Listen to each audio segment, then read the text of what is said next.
This is Before the Fade, brought to you by Street Lamp Media. This podcast is a family-friendly listen to some of our favorite songs and a deep dive behind the scenes to learn about the people who made the music and just what makes a classic so special. My name is Angel. I'm the son of a musician, and I played the saxophone growing up in and around Southern California. I've turned into a writer, director, and filmmaker, and I have an obsession with all things music. Specifically, what happens during and after fades. This podcast explores what happens during the song, before it fades out and we can't hear any more of that goodness. Stay tuned for the documentary, After the Fade, where we explore what happens during and after all the popular songs that fade on some really cool musical stuff. We sit down with producers, engineers, and the artists themselves to listen to and get the stories behind what happened after they decided for the radio edits to fade to zero.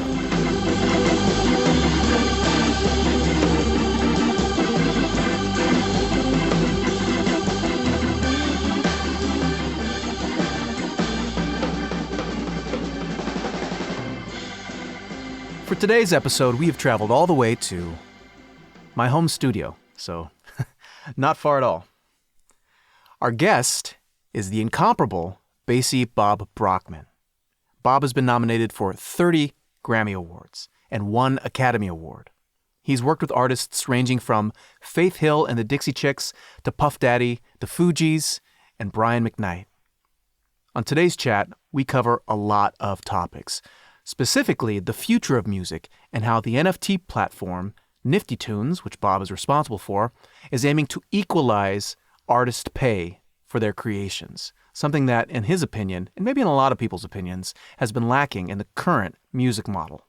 We also talk about his time recording with Wyclef in his mother's basement.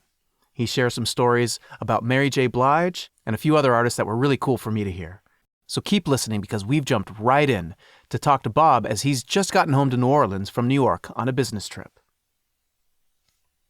So the company that I'm focusing 90% of my daily time on is Nifty Tunes, which is the the NFT platform that I started 9 months ago.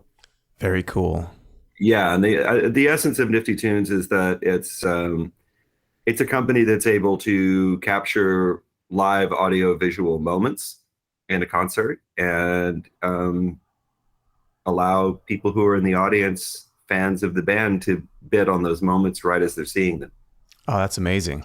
So it's real-time live minting of performances, but it's fractionalized. You know, it's not the same as a an hour and 20-minute DVD, that would come out on, say, Sony or Warner Brothers. It's an economic model that's very favorable towards artists.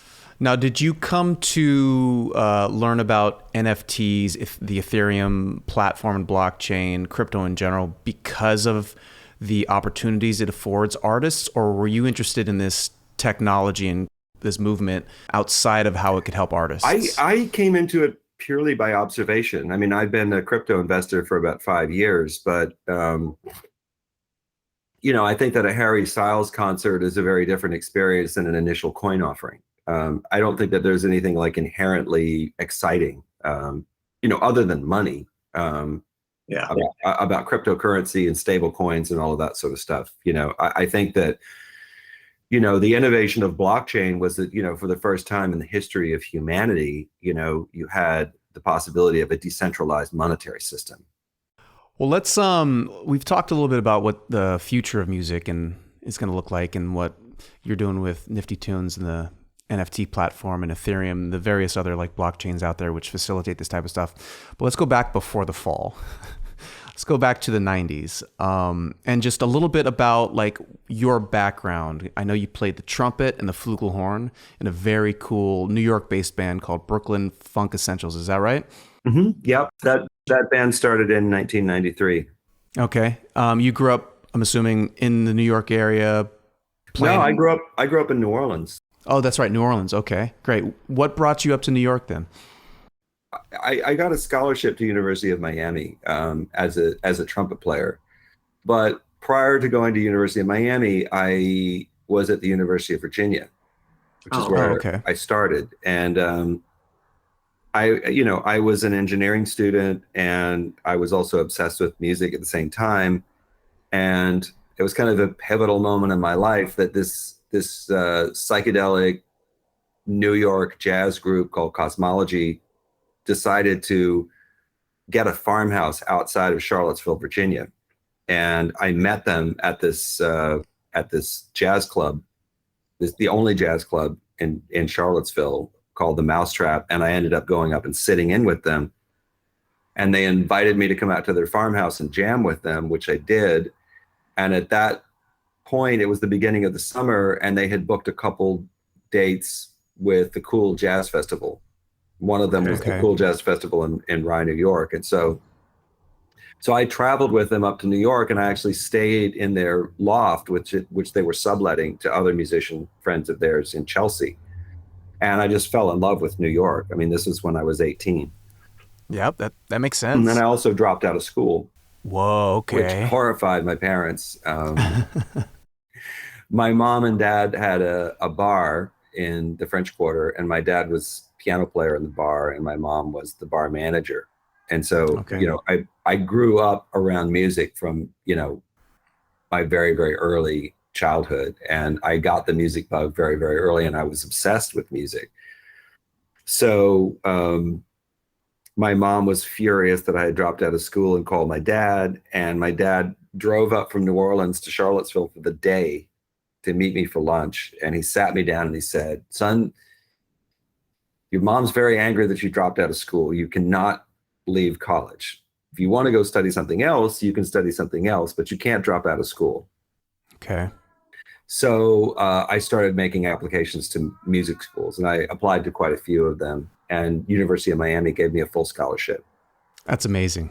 I kind of hustled my way into it because the Cosmology guys played on my demo tape, and these were all like seasoned New York musicians. So, okay.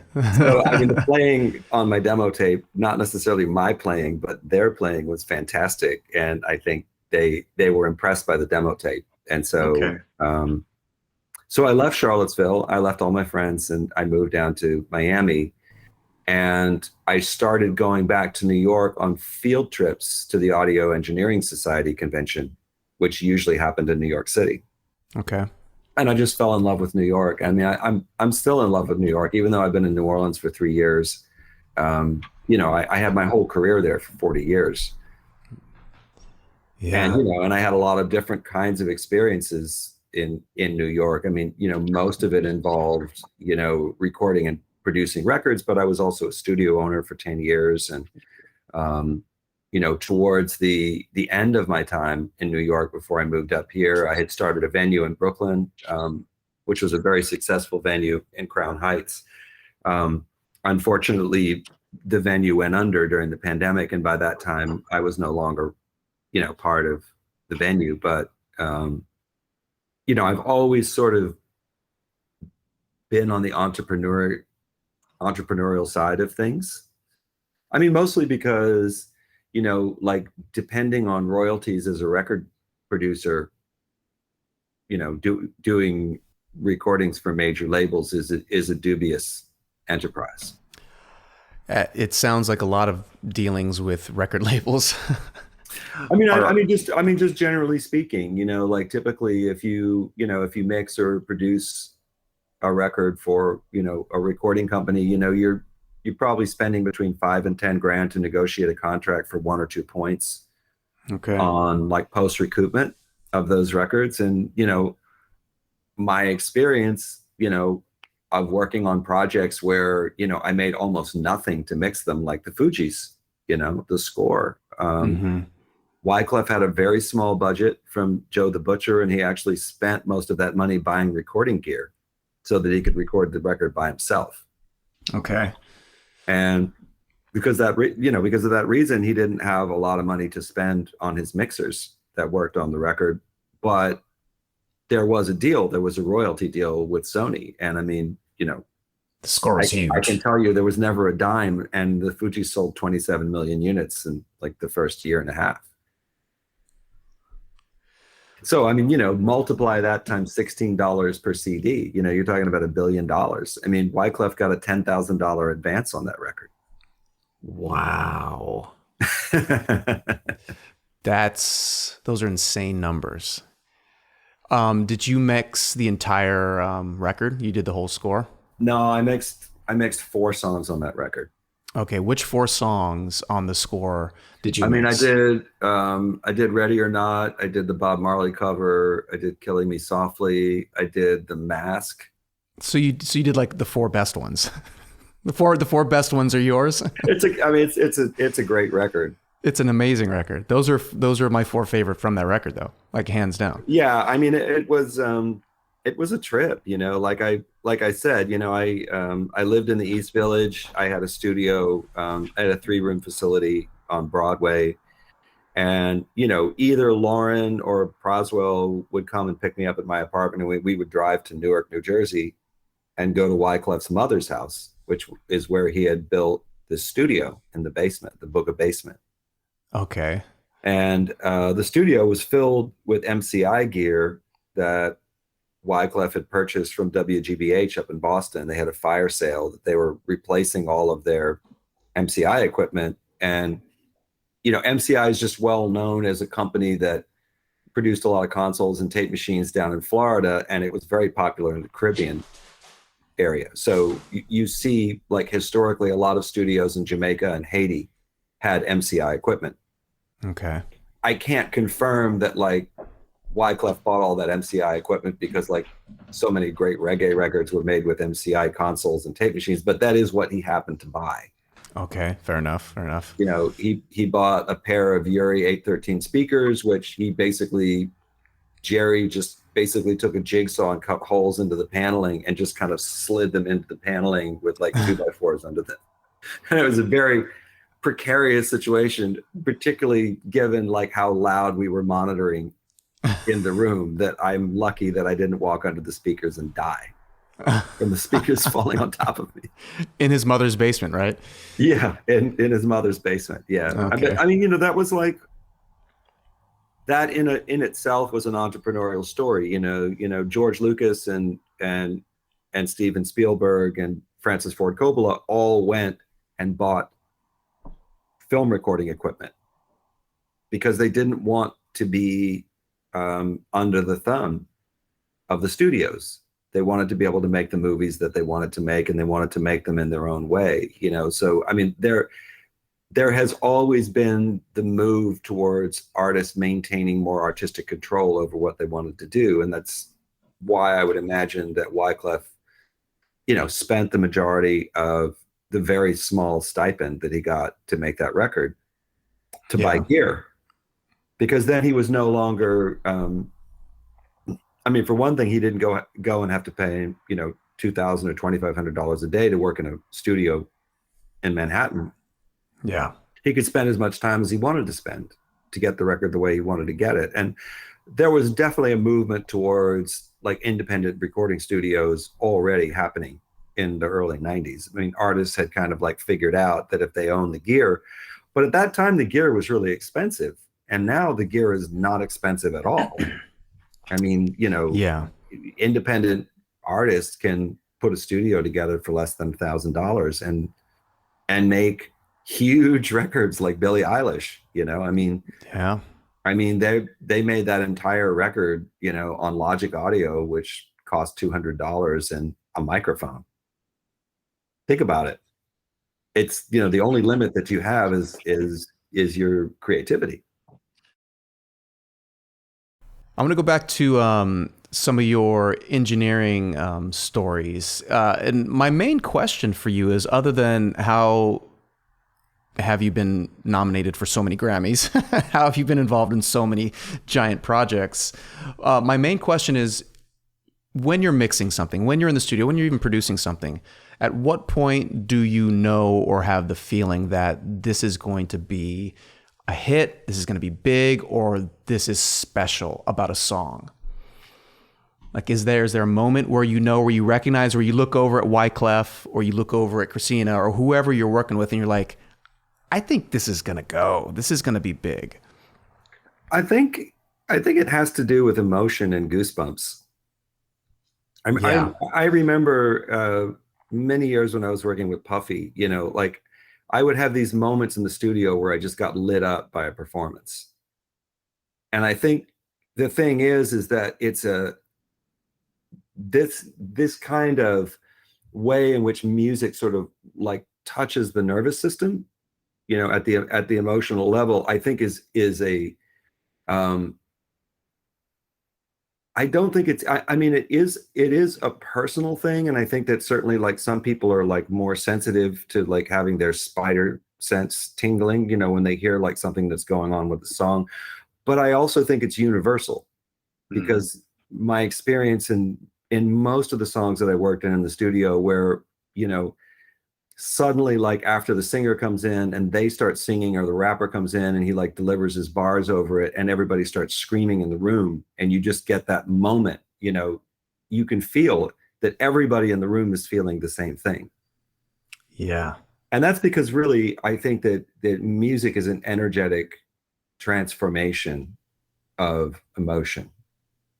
I think, you know, to me, the best songs that I've worked on are usually songs that are about true stories or about true experiences that people have gone through in their lives, and they've transformed these experiences, either painful experiences or joyous experiences, into music. I think it is the most natural thing in the world that human beings want to take their experiences and transform them into something that has meaning artistically.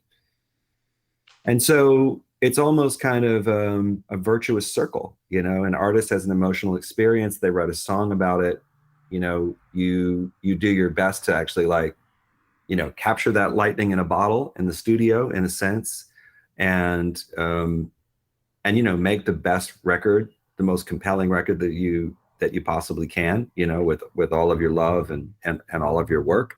And then, you know, that song gets to a record company, and then that song gets on the radio, then people hear it on the radio, and then they have that experience, and then they have goosebumps.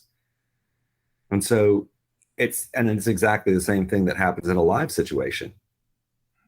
I mean, you could feel it in the audience when you're at a big show and like somebody, you know, Lauren gets up there and she sings Killing Me Softly, like people go crazy. They start crying and they get goosebumps, and they have all kinds of physical, visceral reactions to music.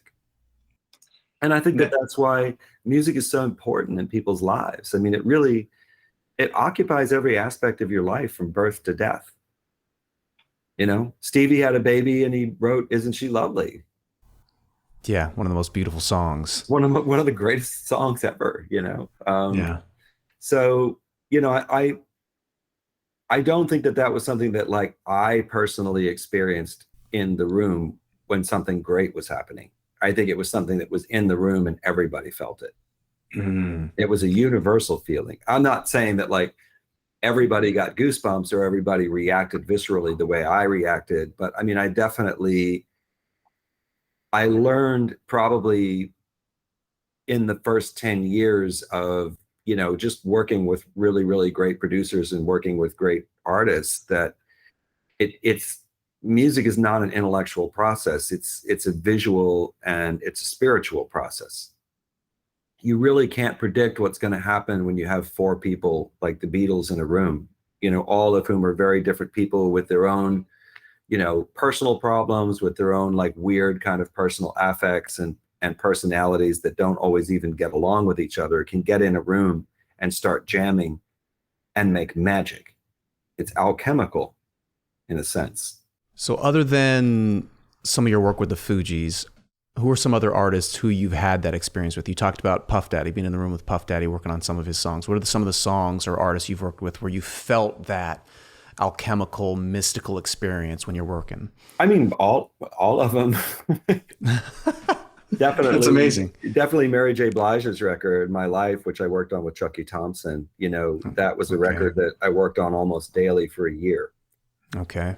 And during that time, you know, Mary's star was rising and also KC's star was rising. And, you know, I had also done Diary of a Madman with Jodeci. So I knew KC, but I also saw the effect of the more, you know, corrosive and destructive aspects of the relationship that she was having as a young woman with a male artist who was a young man, you know, both of whom had egos, both of who were trying to, you know, claim the spotlight.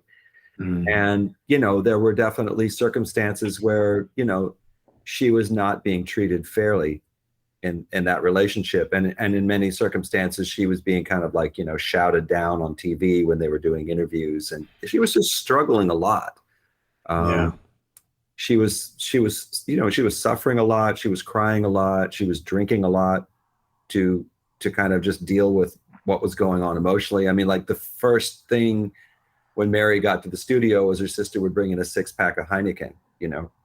That's how she started her session, you know. Wow. To try to level out to some extent. And you know, the relationship between artists and drugs and alcohol is like well documented. Yeah, there's no secrets there. Going back for 100 years. And you know, that's partially because being an artist is hard. You know, putting yourself on the line and exposing yourself like that publicly to people takes a lot of guts.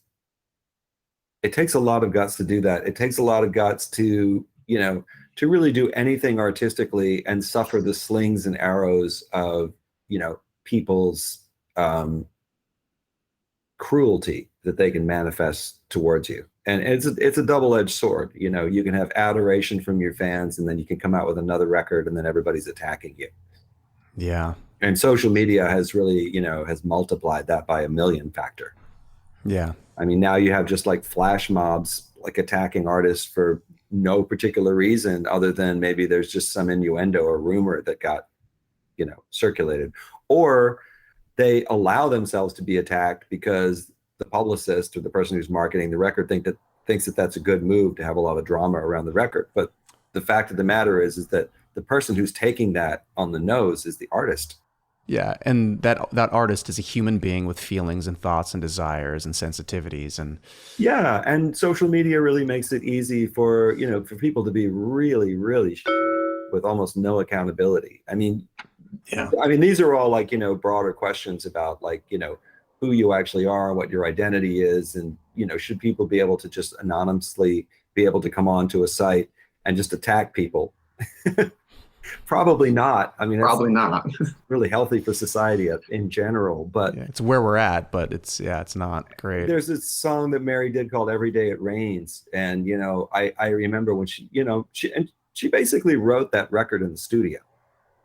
Okay. While we were sitting in the room, you know. Wow. For the most part, you know, she was like coming up with ideas while people were bringing in beats, you know, while the house was sort of under construction. She's writing her lyrics and coming up with her melodies. And, you know, I had those same kinds of experiences with Biggie. I definitely had those experiences with Christina.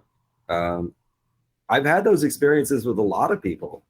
You know, I would say the records, you know, that are some of the biggest records, some of the most like memorable records for people are that way because it was a memorable experience and because what happened in the studio is magical. And I don't necessarily like take any ownership or credit of that. You know, I just happy that I was in the room when it was happening. Yeah, what a cool. You know, I mean, I think that, you know, that the role of the producer and the role of the mixer is to sort of like act as like an advocate and an amplifier of somebody's talent. You know, sure. Either the way that it's presented, the way that it's mixed, the way that it's enhanced, you know, the way that there's something just particularly special about the production or the beat that, you know, makes people's body go into a convulsion when they hear the beat, you know, if it's a really, really good beat. Yeah. And then you've got a really, really good beat and an amazing singer or amazing rapper on top of it. You know, you have the possibility for like a global smash. Was that your experience with Christina Aguilera, who was one of my, I think we were texting about this. She's one of my favorite singers. I worked with Christina on a number of different projects. I mean, I worked on almost all of the Mi Reflejo record, which was her Spanish language record, right? Yeah, I mean, it was kind of a marketing thing. Like, you know, I think 5 or 6 of the songs that were on Mi Reflejo I mean, Mi Reflejo is Reflections, right? Reflections was the first song that she did before she got her deal with RCA Records. Okay. It was from Mulan. It was the original Mulan. Yeah. There's been a reboot of Mulan 25 years later. But, Christina was a Disney girl, like Britney, like Justin Timberlake. She sort of come up through the studio system. Mm-hmm. And she was not really a trained singer. I mean, she didn't go to music school. She didn't study voice. But she's just an absolute savant. I mean, as far as like being able to sing jazz and being able to like navigate your way through changes with absolutely no musical training, to me it's unreal. It's an unreal ability. It's an unbelievable thing. And she does it subconsciously. Yeah. She doesn't do it intellectually. She just hears a chord and she just finds her way through it, Yeah. She's definitely one of the most gifted singers of this generation, in my opinion. And she has that ability to just like harness power, the same way that like Celine Dion does, or Mariah does, or Sure, yeah. like, or Aretha or Shaka.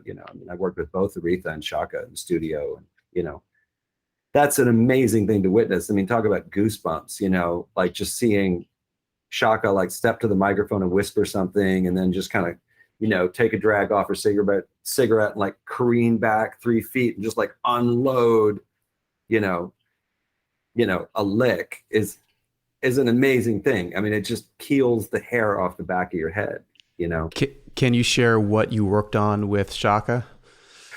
What I was working on with Shaka, I can't remember the name of the songs. David Gamson, who was the producer from Scritti Politti, was also he was an in-house producer at Warner Brothers, along with Russ Titleman and a whole bunch of other producers were staff producers for Warner Brothers, which meant that it was kind of like more of a studio system model that Lenny Waronker had created. Okay. And he was working on Shaka's last record that she was doing for Warner Brothers. It was the last record for her. Okay. I did a little digging after our chat and found the song he's talking about. It's Shaka Khan singing, of course, and the track is called Love You All My Lifetime, produced by David Gamson, off the album The Woman I Am, released in 1992 on Warner Brother Records.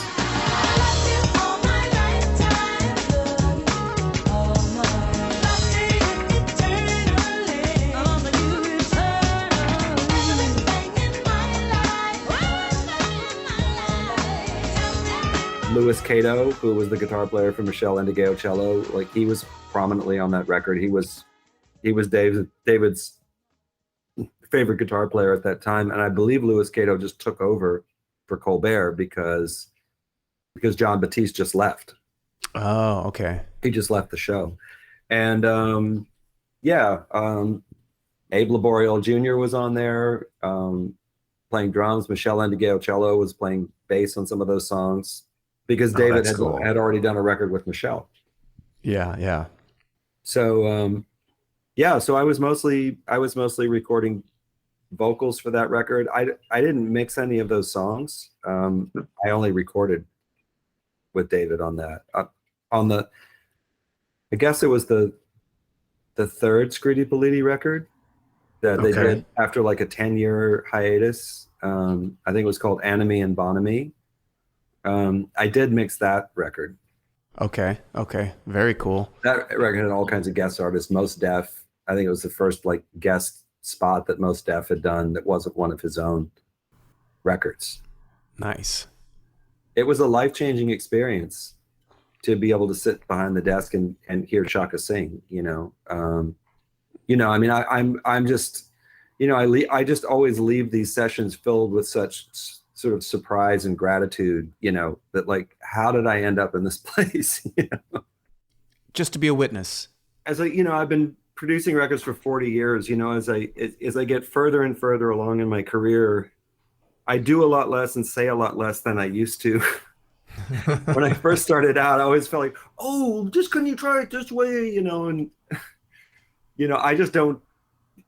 I was just in the studio, producing this like new band, like Quarters of Changes, 21-year-old kids all grew up together in New York City. They've been playing together since they were 5 years old. And it's like you kind of want to guide everybody towards giving their best performance, but like, what's the psychology behind that? Sure. And I think that I've seen a lot of producers that are obsessed with their own ego and their own importance and wanting to give direction. And as I've gotten older and older, the producers that I've observed that give the least direction seem to get the biggest results from the artist. Yeah, I was thinking, like, when you'd asked the question about Killing Me Softly, I think that Killing Me Softly was one of these kind of like fatalistic moments for these guys. Because, when I started working on the score, the Fugees were in danger of being dropped, because I think Blunted on Reality did like 180,000 units. Whoa. Which, like, if you didn't sell out on your first record in that era, in the 90s, when, there were so many big artists like selling millions of records, you were just considered a liability, and quite often you were dropped from your deal. Wow. But I think because Joe the Butcher, who was their independent label guy, Roughhouse was their independent label that they were signed to, which was part of Sony. I think that that's probably why Joe like gave Wyclef so little money to make the record. It was kind of like, well, see what you can do with this. Sure. And Killing Me Softly was not on the slate for the record that Wyclef wanted to make, but their manager, David Sonnenberg, was a very big manager and definitely understood the mechanics of the business. And I think what he really understood was that a properly placed cover on a record can make a really, really big difference in the record's outcome. And I mean, I'm not saying that, like, if they hadn't put Killing Me Softly on the record, that like it wouldn't have sold millions of records. I mean, maybe that was going to be the moment for the Fugees no matter what. But I know that Lauren wanted to do the song, and I know that like Lauren was not really getting along with Wyclef at that point. They had a very tumultuous affair. Wyclef was a married guy. There was a lot of drama. There's always a lot of drama.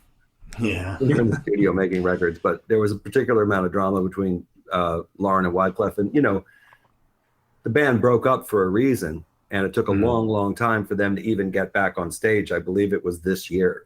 Yeah. It was the first time they'd seen each other. But Wyclef didn't want to do it, and David Sonnenberg called Wyclef and said, "Look, just take a little time, just like make a beat. You don't have to work on the song. Like Jerry and Lauren will do it." And that's basically what happened. He went and he sat down at the SP12 and probably spent an hour putting a beat together, and they did the rest. Because it's it's a bass line and vocals. That's all it is. Yeah, it's super sparse.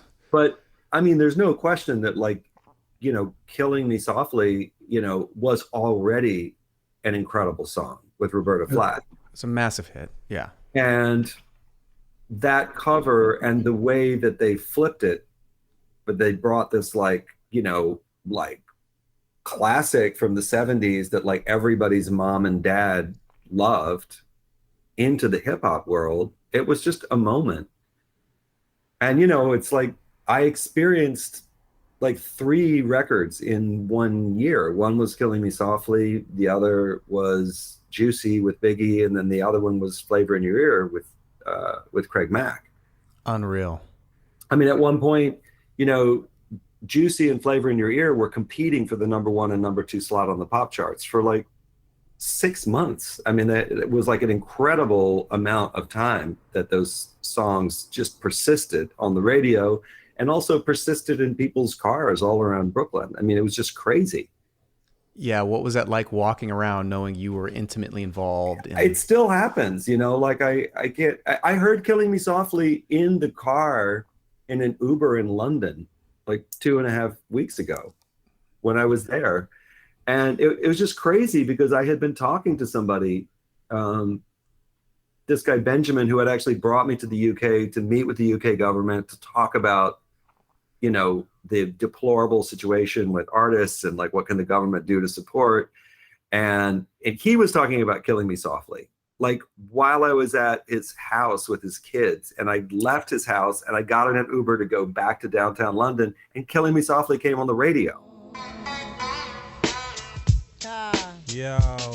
Killing Me Softly was released in February of 1996 off the debut album for the American hip-hop group Fugees. The song topped the charts in over 20 countries and was the best-selling single in 1996 in the UK, Belgium, the Netherlands, Germany, and Iceland. The song is certified triple platinum in both the States and the United Kingdom. The Fugees won the Grammy for Best R&B Performance by a Duo or Group with Vocals for the song in 1997. And in 2020, Rolling Stone added Killing Me Softly to their list of the 500 greatest songs of all time. Its spot on that list, number 359, just ahead of Prince with Little Red Corvette at number 360, and behind Patti Smith with Because the Night at 357. Blank Space by Taylor Swift sits just 2 spots ahead at number 357.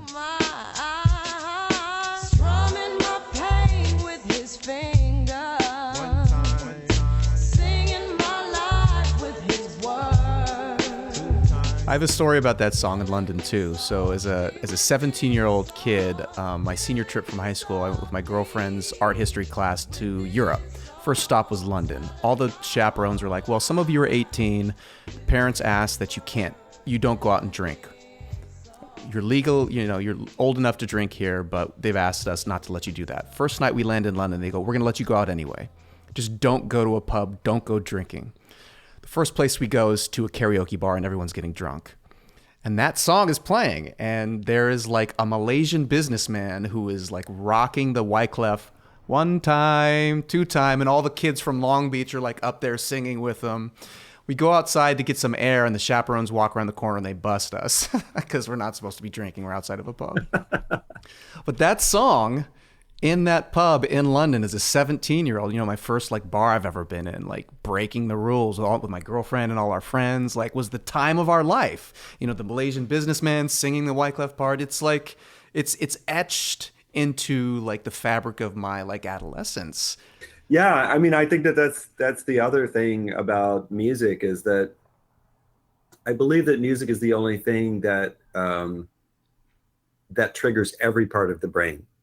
There are all kinds of other inputs. I mean, there's verbal, there's all kinds of like other impulses that are very localized. Color and the visual cortex are in certain parts of the brain.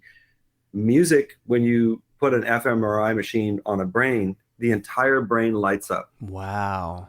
And there've even been studies. The guy that did the movie Alive Inside, which my friend did the score for. So I went to the premiere for the movie. This guy that was taking like miniature iPods into assisted living facilities, in some cases, people who had full blown dementia or basically just kind of like leaned over, drooling into a cup for a decade, 2 decades, just sitting there doing nothing. They hear music and they wake up and they get up and they start telling stories, and their memories emerge because the music touches the part of the brain that's connected to the attachment to that memory. And in that case, he was making playlists of songs from the childhood of these people with dementia. Oh, wow. And it was so successful in waking these people up effectively that he started going into assisted living facilities, and he started a nonprofit to buy iPods to make playlists for people's favorite music. Wow, that's amazing. And they get up and they start dancing and they start telling stories, and suddenly like all their memories just come streaming to the surface. Like music is more powerful than we can imagine, and it's certainly more valuable than the way in which it's being compensated. 100%. In the business world. I mean, it's the streaming companies are insulting the legacy of music by the way in which they're treating artists. So I almost wonder if another piece of technology has maybe set the whole thing in motion now, because up until a certain point, music was only played live. I don't know when the advent of recording happened, but started out with Alexander Graham Bell with the wire recorder in 1890. So prior to that, you could only hear music by someone performing it live for you, right?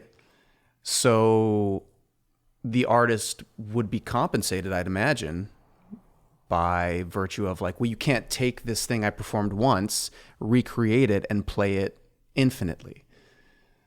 I think that there was a sheet music publishing business of songs being written, and I think that there were, player pianos and that sort of thing in the 1800s. Okay. There was not recorded music, but there were music publishing companies for Beethoven and Chopin and Rachmaninoff, and music had to be printed in order for the orchestras to play the music. So there was music publishing. What recorded music brought in was the mechanical, and the mechanical was actually the mechanical process of music reproduction. Yeah. So, and it's been a long trajectory from like 1890 to 2022. Many permutations of how music is captured. But I think that I don't think that people are going to suddenly dispense with the live performance of music simply because there are, streaming services that have every song in the world. I think, as evidenced by people like selling out, concerts, new artists selling out concerts, people are dying to get in the room and be close to the artist when they sing their songs. I don't think that that's going anywhere ever. I'd argue that that's the more valuable experience, even though we can play repeatedly our favorite songs via streaming and, MP3s and whatnot. The more valuable is the live visceral experience where the sound waves are hitting your. Yeah, that's what we're disrupting. You were talking about like goosebumps and like, how do you know a song is a hit? I think the way that you know a song is a hit is not because you're thinking about it being a hit. It's because it's something that's happening in your body and your soul. Yeah. It's a very, music is an existing part of what our earthbound experience is, because vibration exists everywhere, right? And also energy exists everywhere. And, there's more and more conflation of sort of like physics theory of non-locality and all of these, kind of like new modes of thinking about like what matter actually is. More and more they're coming down to like matter at its very core is vibration. So we're vibrational beings, at our absolutely, at least the lowest core that we can measure, which is photons and electrons. It's been proven to be vibrational. And music is vibrational. All vibrational, yeah. Right. And so, when you get people in a room together, whether you get 4 musicians in a room together jamming, or whether you get 40,000 people in a festival jamming, the energy is moving around the room. Yeah.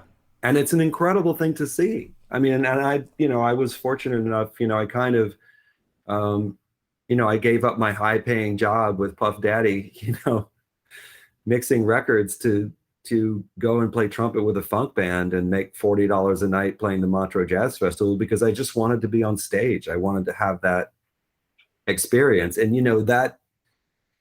those years that I toured with Brooklyn Funk Essentials really informed what I wanted to do with this company, why I wanted to focus on live music and why I wanted to focus on live capture, because I realized that it's very, very difficult to retool the existing business as it is. Yeah, because it's completely co-opted and monopolized at this point, and you're not going to pull the dog away from that bone. No. They have a lot of power and they have a lot of money and they have a lot of control, but artists are innovative by nature. Mm-hmm. They're constantly innovating and looking for like new ways to do things, and technology has actually been to that extent like a really, really great benefit for musicians and composers. They're not limited by having to go and borrow $100,000 from a record company in order to be able to like make a really great record. Yeah. Billie Eilish made her first record with no budget in their mom's house. There's been quite a few new artists in the past 10 years who have been like made bedroom like overnight sensations, like recording, it's a great story, but it's also a distortion that the media likes to tell about the music business. That I think the part of the music business that they don't show is, bands, sitting in the studio at a Pro Tools rig, like going through hundreds of takes to try to, find the ultimate version of the song. Yeah. But there's an enormous amount of production and editing and fixing and tuning and timing and, all of these kinds of editorial things that go into podcasts and everything else. It's production. And, Hollywood does a great job of showing behind the scenes with huge boom rigs and crew of 100 people, walking these cameras around and lighting people. And the music business does the bedroom producer, which makes most people who buy music think, well, why should I spend any money? I mean, she's just in her bedroom with her computer, making the music and having fun. It's kind of an insult to the value proposition of actually how hard it is to make a hit record. Yeah, and even if it was easy to make a hit record in your bedroom, the value that you gain from listening and consuming that is worth paying for. It's absolutely worth paying for. The joy and being the change to your being that music causes is worth paying for. Arts are worth paying for. They're an essential part of our existence. Yeah. It's as I said, it accompanies you from cradle to death. Every major experience is usually accompanied by some kind of music, whether it's ethnic music or whether it's your favorite hit song. Yeah. Human beings can't live without music. What were some of your early musical influences? And I know you said your dad played the piano, but... My dad was a jazz piano player in New Orleans. So, I was exposed to a lot of standards and a lot of jazz. And I sort of grew up as a jazz trumpet player. So, I was listening to Miles and Lee Morgan and Clifford Brown and Freddie Hubbard and, Chet Baker, scores of musicians. Most of the records that I had in my record collection were trumpet players. Yeah. So you were always into trumpet. As I started joining bands when I was in my teens, 15, 16 years old, I was starting to get turned on to, Weather Report, Jaco Pastorius, and Pat Metheny, and Sly Stone and James Brown and the Ohio Players, and funk, generally speaking. Yeah. And so once I started to hear funk and soul music, I think in a way it captivated me even more than jazz did. And I still have a relationship. I've been working with jazz musicians my whole life. The Christina record I did was with probably one of the greatest jazz artists of all time, Herbie Hancock. Oh, Herbie. It's just yeah. The Song for You recording was for a Starbucks record. No way, it was for a Starbucks record. Yeah. Wow. Possibilities was done for Hear Music. Okay. So part of the thing about that Christina song was that the way the deals worked for Starbucks is I think they put out 52 records a year. So they had one record each week, and the record would sit right next to where you got your coffee. I remember those, yeah. So that if you bought the record and you bought the coffee, it was $20. Okay. It was exactly $20. So it's oh, do you want to add that Herbie Hancock record to your Frappuccino, Uh-huh. And so it had to be delivered, and you had to deliver 800,000 units because there were 3,000 Starbucks stores. And so the timing was very, very tight. And we were working on with so many collaborative artists, and there was Angelique Kidjo, there was Annie Lennox, there was Paul Simon, there was Sting, there was Stevie, there was Christina. Wow. The two artists that Herbie was struggling with, one was Stevie, that he just couldn't get a time in the studio. It was just, time was ticking, and he was not getting the recording done. And Herbie had done a really beautiful reharmonization of I Just Called to Say I Love You instead of a major key and a minor key. It was beautiful. Okay. And he never got it with Stevie. And he ultimately brought Raul Madan, who's now been his go-to guitar player in his band for many, many years. And Raul Madan, in addition to being an incredible guitar player, is an amazing singer. So on that particular song, he ended up using Raul. In Christina's case, he kept booking time at Studio B in the record plant in LA, which is where Christina did almost all of her stuff. That was like her favorite spot, the record plant. And she kept blowing off the sessions with no warning and no communication. And like I said, you know, time is ticking. The record needs to be delivered, and the record is not delivered. It's going to get pushed back another year or not happen at all. Okay. Like if he didn't deliver the record to Starbucks, he wouldn't have had the success with the record that he had, because the record sold out instantly, right? Within the first week. Like an NFT, right? Yeah. Boom, 800, 900,000 records, whatever, all sold instantly. Wow. So, and Herbie was financing the project. So he was under a lot of pressure, and he couldn't figure out, I think at that time, why Christina wasn't showing up at the studio. And, you know, I would imagine he was thinking she was just too big a star, you know, at that point to, you know, to bother dealing with a record with a jazz musician.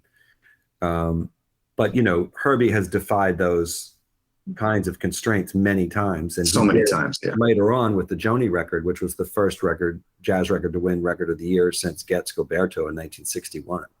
Yeah. Yep. So, and this was also it was my introduction to my Buddhist practice, you know, which I've had ever since I got introduced by Herbie.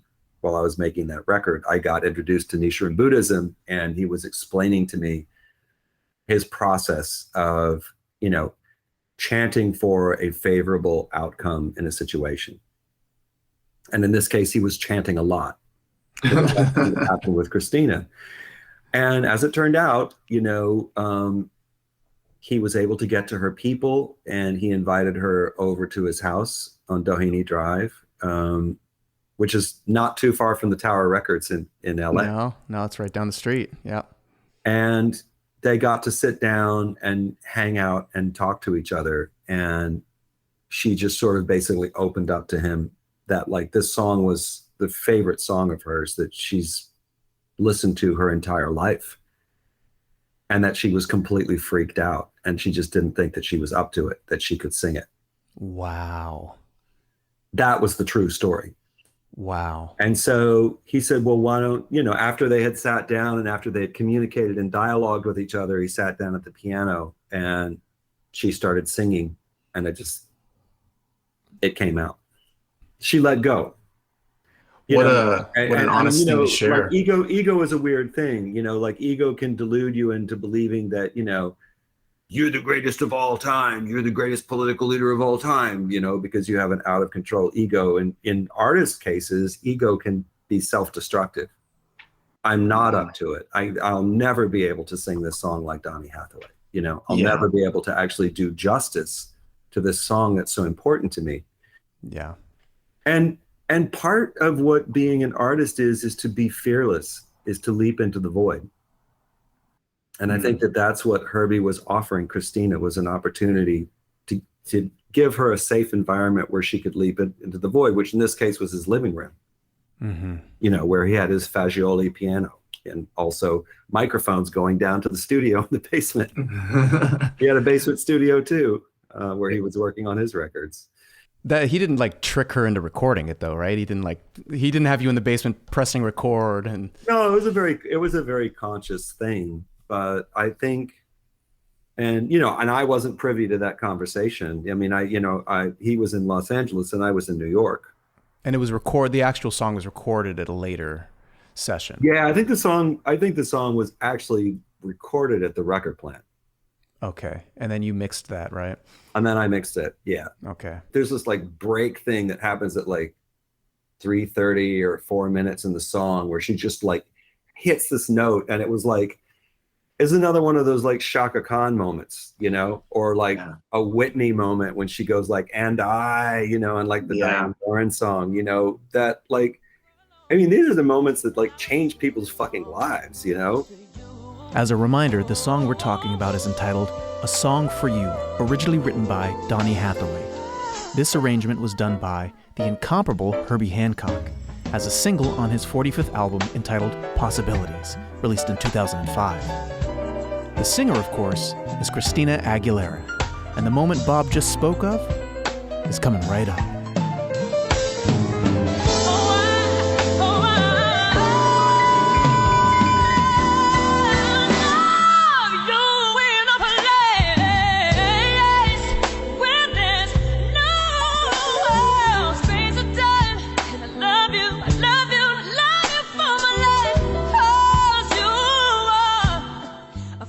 Hear that and you're just like, holy, it's beyond our mortal coil. It's beyond our mortal experience. It's like transcending into, a whole other mystical dimension of our existence that we get exposed to. Yeah. Because of music. I mean, music is magical.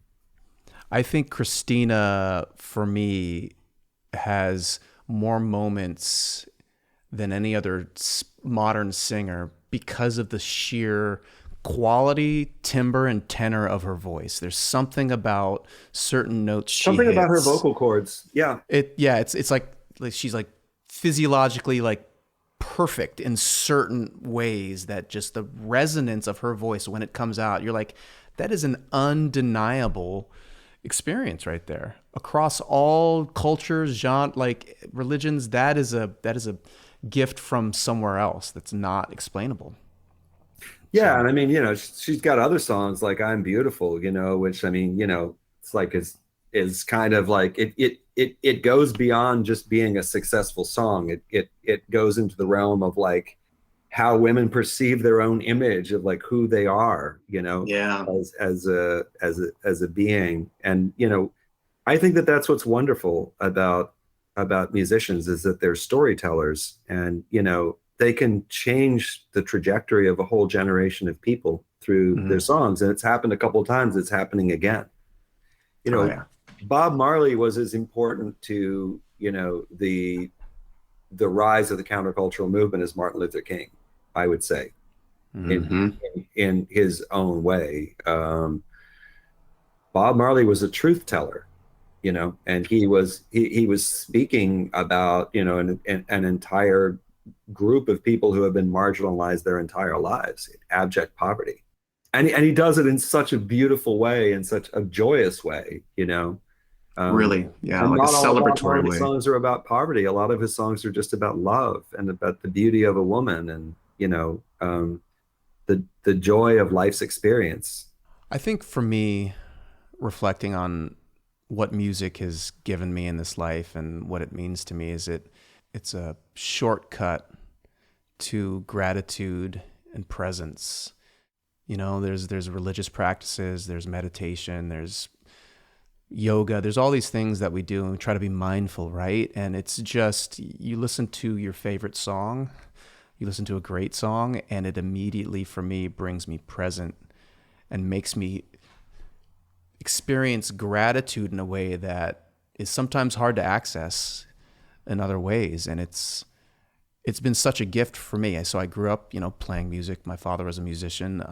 At one point I decided there's probably not a lot of money in playing the saxophone and I need to find a way to make it. So I decided to become an actor and a filmmaker, which is probably equally as hard, equally as competitive. That might be harder. I think it might be harder too. I mean, like actors can't go and like do wedding gigs. Very true. They can cater the wedding gigs. But I mean, I had a lot of like actor friends in New York, and I think that they always bemoaned the fact that they couldn't just go to a club and jam whenever they wanted to, and musicians can do that, Yep. And obviously, like a lot of musicians, they play music for no money, Yeah, just to play. Just playing with their friends, I mean, just like playing music is a joyous thing. Do you play regularly still?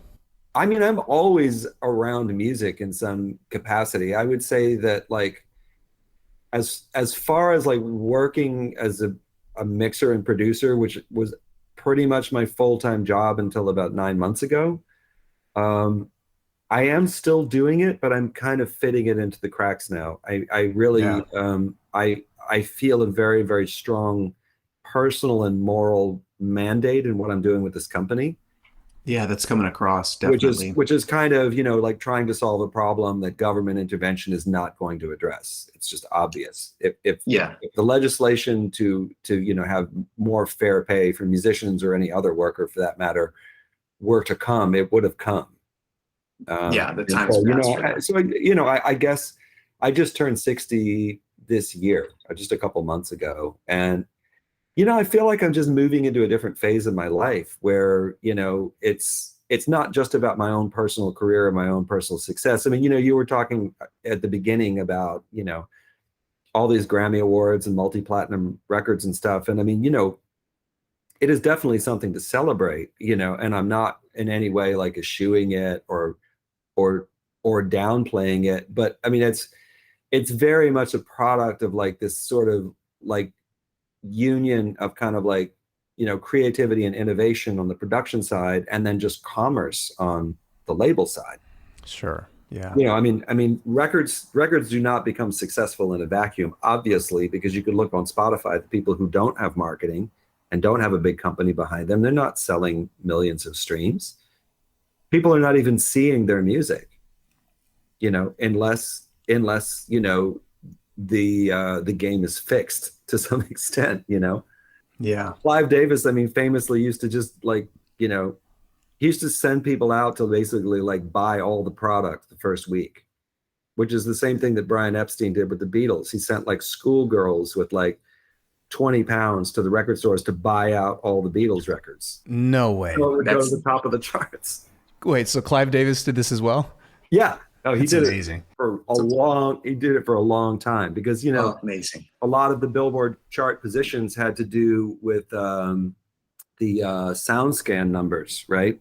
Okay. Every single time like a CD was purchased, it ticked off a SoundScan number. And so to some extent, even though radio was not empirical at the time, in the 90s, retail was empirical because everything had become SoundScan. And so they could actually measure the number of units that were sold on a daily basis. And if you had the highest number of units, then you were number one on the charts. And then if you were number one on the charts, then you had bragging rights that the record's number one. Obviously, it's a hit record. Would you say that now that you're working on this, you said you're putting 90% of your energy into the Nifty Tunes. Would you say that this is your life's mission now? And everything you've done thus far has been leading you to this? Do you feel a different sense of purpose? Do you feel a different energy in your life? Like, how do you like summarize what's going on? There were many circumstances where I was in the studio with artists who were winning Grammy awards and selling millions of records who were broke. And when you're in the studio, you know that because they're borrowing money to basically get a cab to get home. And, they're wearing Versace and Halston and, $500,000 earrings on their ears at the Grammy Awards, which are then taken back and like sent back to whoever they borrowed it from. A lot of the image of the success and, you can see that in a really, really extreme way in hip hop. Yep. With the bling effect. And and I follow Talib, I worked with Talib Kweli and, he talks about that a lot, why are rappers paying $400 for a pair of sneakers? Why are they spending $20,000 on some gold to go around their neck? As opposed to say, investing in a business and building a business up. Like, where does that come from? And and a lot of people have answered that question in different ways, but I think that it's, if you don't have control in society and you're not in the owning place in society, at least you can dress that way and at least you can behave that way. Yeah, to give the perception that you are from the perspective of perception. So I think that like a lot of what I experienced in the music business was like perception that like everybody in the music business was rolling, because it certainly looks like they are when you look at pictures and you look at the way that they're dressed on the awards show. It seems like they must be extraordinarily wealthy. And there are some musicians that did become extraordinarily wealthy, including Prince. But he was not in control of his career. He was not in control of his output. He was not in control when his songs came out or when his songs didn't come out. You know, the corporations had last say, and they also owned all of his product. And so that's why he wrote slave on the side of his face every night when he went out on stage, because he realized that he was a slave to a corporate institution that was oppressing his ability to be able to like fully flex what he wanted to do as an artist. And as he got out of the major label system with Warner Brothers, he was able to do more and more things. Yeah, and still put out great music. Yeah, Yeah, absolutely. He was less restricted. I mean, I have no idea how many records there are in the vault, but it's a lot. Yeah, I have a feeling we're going to find out. At the peak of his career, as he was writing, you know, like 10, 12, 13 albums a year. And Warner Brothers would never release more than one record a year. That's unreal. It's unreal. So, like, if you think about it, like, most of his music was warehoused. Do you think some artists are touched? Like, that's a gift to put out that much, to have that much versatility as a musician, and to have that sort of drive and output volume. 10, 13 albums a year. We don't know how much is in the vault for Prince. Have you seen some artists who you're like, that person is just touched and built differently? And then there's like the rest of us, the rest of us who work hard and turn out great music. I think that exists everywhere. I mean, I think that there are business people that are touched. Yeah. You know, Elon Musk is touched, you know? I mean, how many companies has he got? He's got a Neuralink company, he has a satellite company, he has a rocket company, he has a car company, he has a boring company. I mean, this is a guy that reads 10 books a week, you know, and is probably on the autistic spectrum. I mean, he's admitted that he's on the autistic spectrum when he was on Saturday Night Live with his mom. And I'm not saying that like all autistic people are geniuses, because that's also not the case. Nope. Yeah. People, you know, I think that people are possessed of, you know, a certain kind of talent and a certain kind of intellect and a certain kind of drive. And a lot of that just has to do with A, the way they were born, or B, the kind of environment that they were in growing up. I mean, from what I understand, having worked with Prince and like a lot of the people that were close to him, like Monty Moyer, who was in the time, you know, Prince was a really lonely kid. He spent most of his time by himself. Yeah, I've heard that. And from what I could gather, learned every piece of music in the world, because all of the guys that surrounded him, Jimmy and Terry and all the guys in his circle, used to play this game called Stump the Kid. Everybody called him the Kid. Mm-hmm. And, you know, they would come up with all kinds of obscure classical songs, and like Prince would always with them. He'd go like, and then he would sit down and play it, like pretend that he didn't know the song. And then like, there was never a time, from what Monty said, that he didn't know the song. It didn't matter whether it was a classical song, a soul song, a country song. He just learned everything. And that's why he was such a prolific composer, because he had so much to draw on. I mean, he knew the whole Jimi Hendrix catalog. He knew the whole, you know, and you know, you would see this in the jam sessions that he would do. You know, he'd play a 3-hour show at the Garden, and then he would go and have a jam session until 6 o'clock in the morning. And it was all covers. And it didn't matter what it was, and it didn't matter what the song was or who he was jamming with or like who was playing. He knew every song. Yeah. And he didn't just know that he could sing it. He knew that he could sit down and play it. Every part on every instrument. Encyclopedic understanding of the entire history of Western music. That's what made Prince. So there's Prince is one of my favorite artists, as he is for a lot of people, but there's another artist out there who has a similar ability. And for me, discovering Oscar Peterson, I was like, oh, okay. I discovered Phineas Newborn Jr. first, and my dad was like, oh, you like him, huh? You know, there's a guy Phineas was always trying to chase, and I was like, there's no way. Phineas is so amazing. And then a few years later, I heard Blues for Martha on the radio, and it literally stopped me in my tracks, blew my mind. And I didn't know, they didn't say this is Oscar Peterson. I heard the song, and I knew my dad, that this was the guy my dad was talking about. Like, this has to be the guy. And they said, oh, this is Oscar Peterson. And similarly, he knew every piece of classical music. He knew all genres, and his creative ability and his technical ability was second to none. Unmatched, right?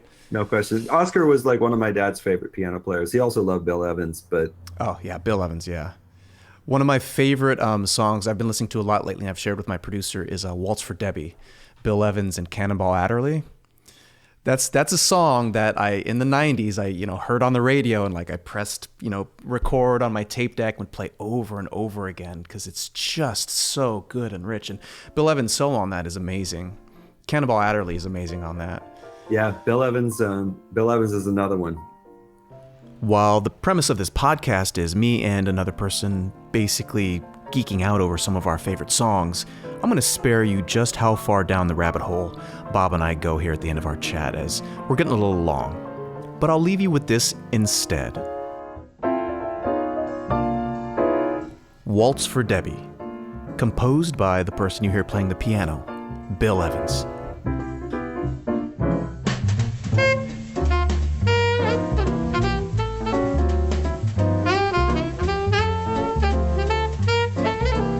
This version was released on Cannonball Adderley's album from 1962 entitled Know What I Mean? For those unfamiliar with Cannonball, he was an American jazz alto saxophone player active in the 1950s, 60s, and 70s. And according to Wikipedia, he appeared and acted in an episode of the TV show Kung Fu in 1975, starring alongside Jose Feliciano, the singer-songwriter known for Feliz Navidad and Light My Fire. I have to find this episode. My conversation with Bob ended pretty quickly as he had another meeting to get to, but he extended an invitation to meet up, have dinner, and even jam the next time I'm in New Orleans.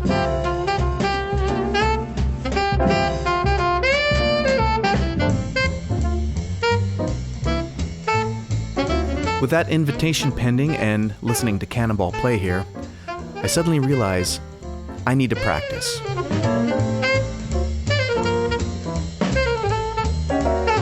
A huge thank you to my guest today, Bob Brockmann. You can check out his latest project, Nifty Tunes, online at nftytunes.xyz. That's niftytunes.xyz.